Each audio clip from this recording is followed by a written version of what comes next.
Thank you for staying with us. You are still watching Good Morning Kenya. My name is Mike Migo. Now let's look at matters to do with safeguarding the future. We're looking at this insurance sector within Kenya.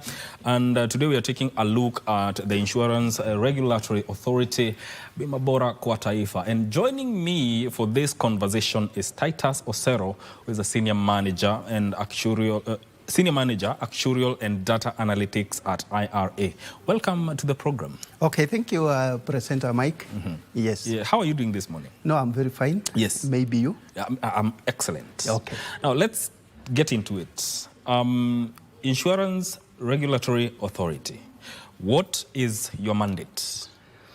I can start from how Insurance Regulatory Authority was created. Yes.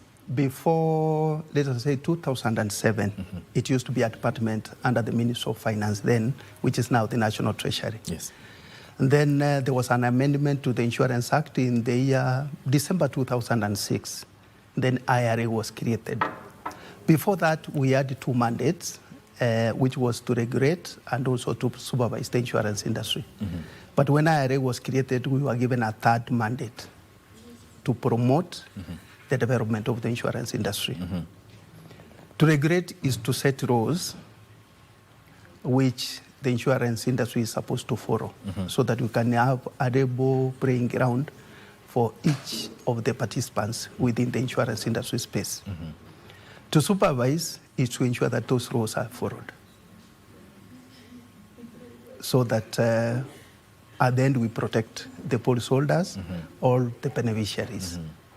And then promoting the development of the insurance industry is to ensure that there is an enabling environment for each participant within the insurance space to operate freely. Apart from that, we also do the promotion by capacity building. We build the capacity within the insurance industry, and we also assist them to, let us say, train specific professionals, particularly in the actuarial line. Yes. How has the journey been so far? I can say the insurance industry has grown, taking into account that before IRA was created, there was that assumption that we were not independent in whatever decisions we were taking, taking into account our department within the Ministry of Finance. But after IRA was created, there was that independence because we have a board whom we report to as management, who give direction on what we need to do. Yes. So I can say that the insurance industry has changed and also the insurance industry has grown from where it was to where it is now. Up to in now. Terms of premiums, in terms of the number of companies. Yes. Absolutely. Now, how do you ensure that the insurance providers within the country operate from a point of fairness and transparency? Taking into account that IRA was created under an act or parliament, which is the Insurance Act, CAF 487. And within that particular act, we have sections which insurance companies are supposed to comply, and they apply across, regardless of the size of that particular company, regardless of maybe who is the shareholder, all that. So at the end of it all, we use the Insurance Act to ensure that insurance companies comply to that, and it's used across, it's uniform. But what we also do, we also set regulations on specific areas where we feel that we need to give guidance to the insurance industry so that they can be able to also comply. And also what we do when we are setting regulations or issuing regulations, what we also do, we try to benchmark with international best practices to ensure that there is a level playing ground for each member of the insurance industry. Yes. Now, looking at the intake of insurance within the country, a study by Statista, which is a global market firm, indicated that insurance within Kenya falls between 2.3 to 2.4%, which is actually below the global levels or the global average. Why do you think this penetration is still low within the country?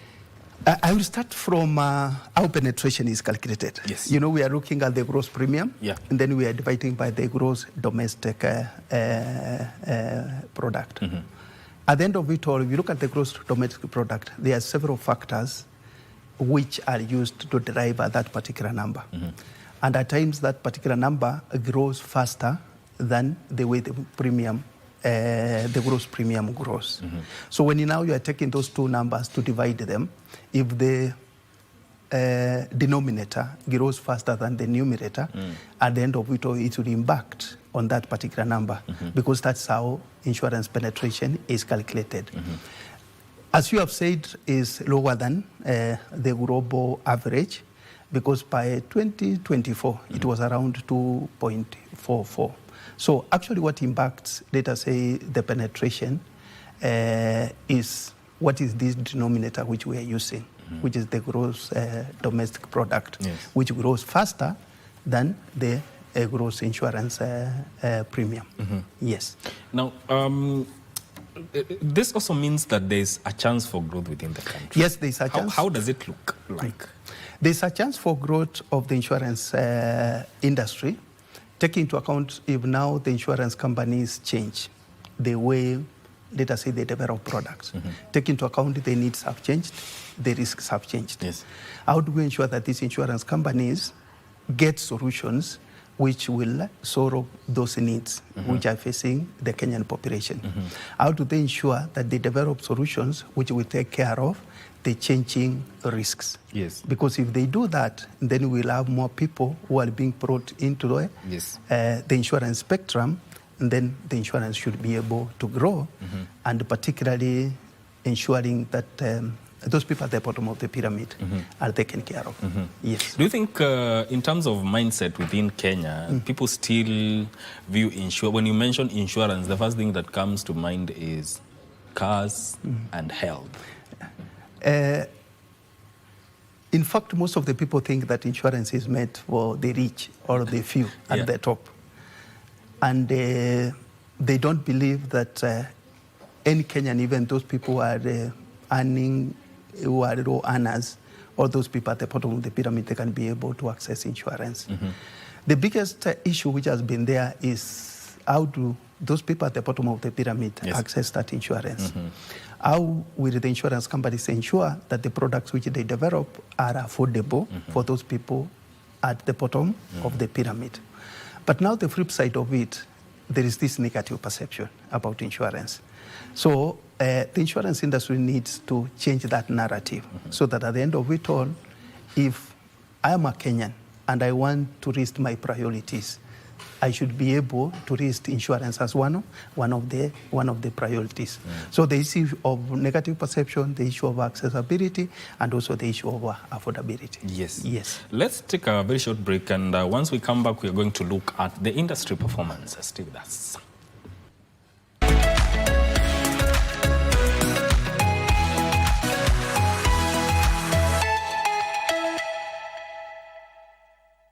All right, welcome back. The conversation is about the insurance regulatory authority within the country. And let's take a look at the industry performance.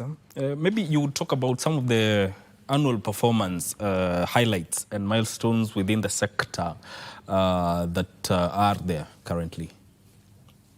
Okay, thank you, Mike. I can say the insurance industry has grown tremendously.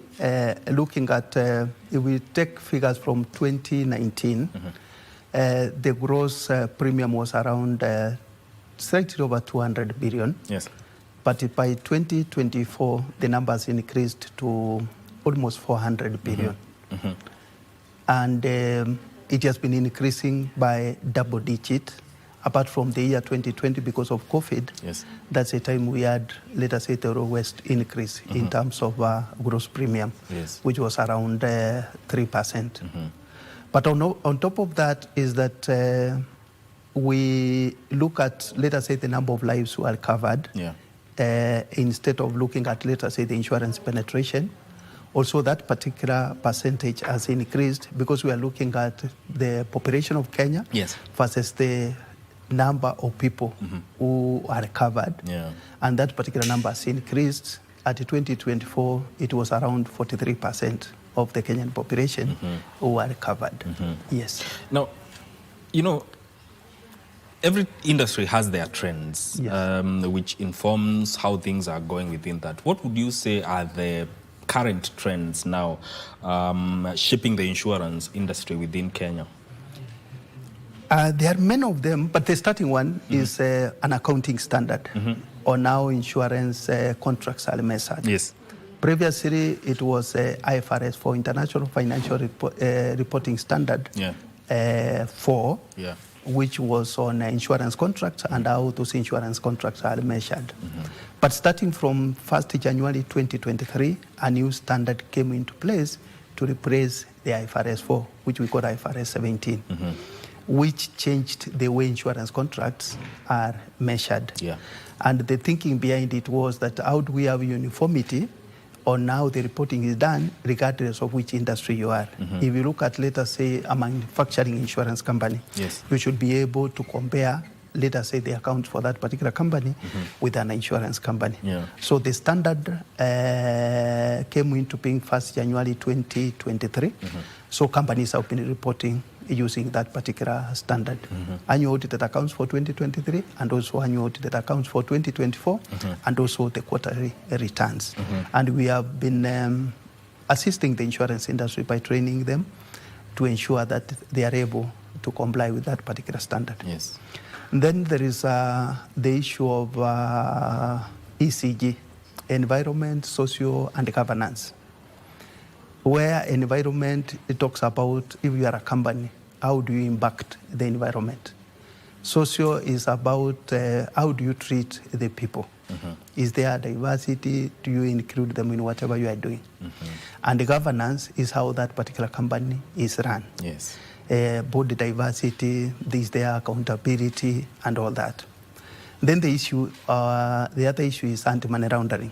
Anti-money laundering, I think you have heard of it. It has been there, ensuring that if I, as status, I want to buy an insurance product from an insurance company, particularly where I'm able to pay a single premium, let us say of 10 million, the insurance company needs to know the source of my funds. Where did I get that particular money, which now I'm using as a lump sum to buy an insurance product, so that it's not, let us say, where you have that money, then you are bringing into the system to clean that particular particular amount. There is the issue of climate change, which I think everybody is aware of, which has been affecting the whole world. It's not only in Kenya. So insurance companies are cognizant of that, and we have been advising insurance companies to be able now to develop products to take care of the climate risk. Yes. There is the issue of cyber risk. Yes. Cyber risk has been a very serious issue, taking into account that some of the people are involved, they can ask for very huge ransom. So what we have done as a regulator, we have issued a guidance note to the insurance companies, telling them what policies we want them to put in place and procedures for them to be able to mitigate those cyber risks. And also, we require them to be reporting to us on a regular basis, particularly when they are attacked. Apart from that, is that we are also encouraging insurance companies to also develop insurance products which cover those cyber risks, so that the other companies within the Kenyan market, they are able to get insurance. Yes. Yes.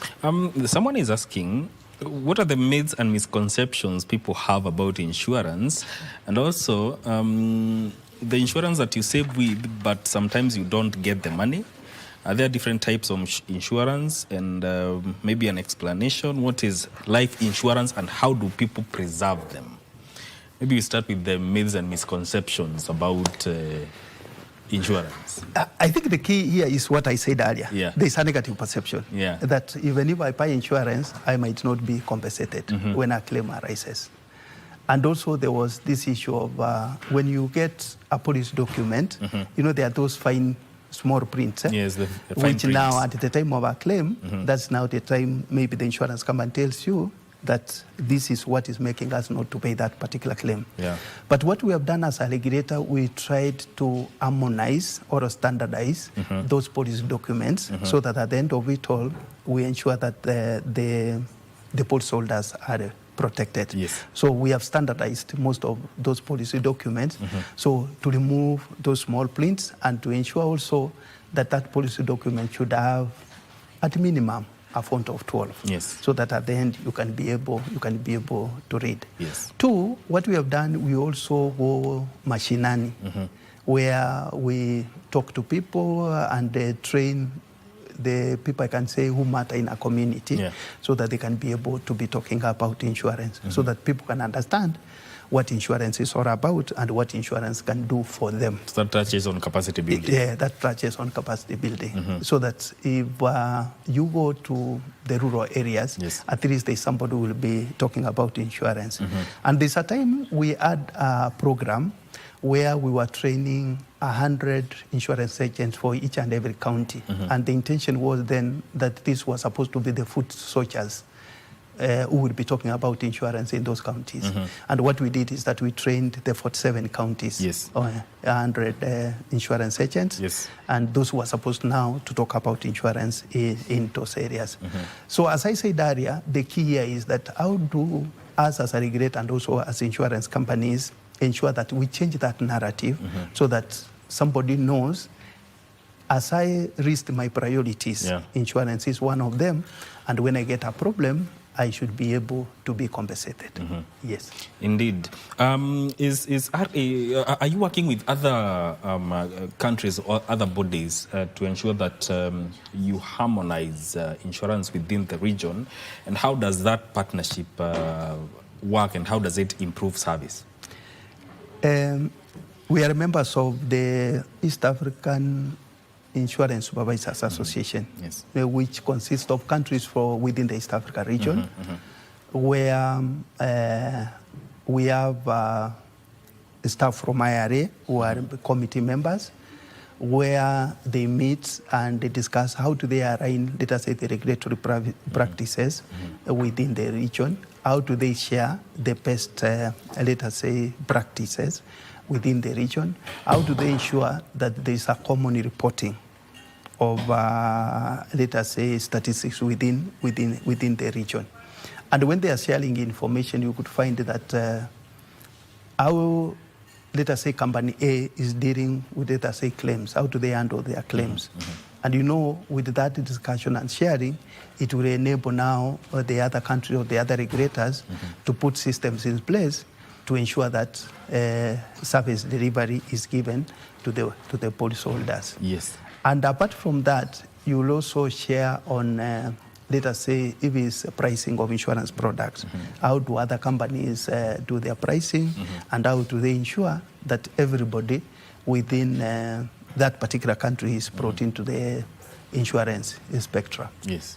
So you are a regulatory body, and Kenyans deal with insurance companies almost every day, and we cannot run away from the idea of rogue insurance companies. So if there is a complaint, how do Kenyans lodge their complaints to you? If I think before I go to that, there's a question somebody asked whether we have how many insurance companies or products which are there. Insurance companies are divided into two. We have those ones which sell life insurance products, did I say, like an education policy, and we have those insurance companies which sell general insurance product, like when you want to insure your motor, when you want to insure your business, let us say fire, money, and all that. So those products are there. But again, what we have done apart from those two, we have, let us say, another category of insurance companies we call micro insurance companies.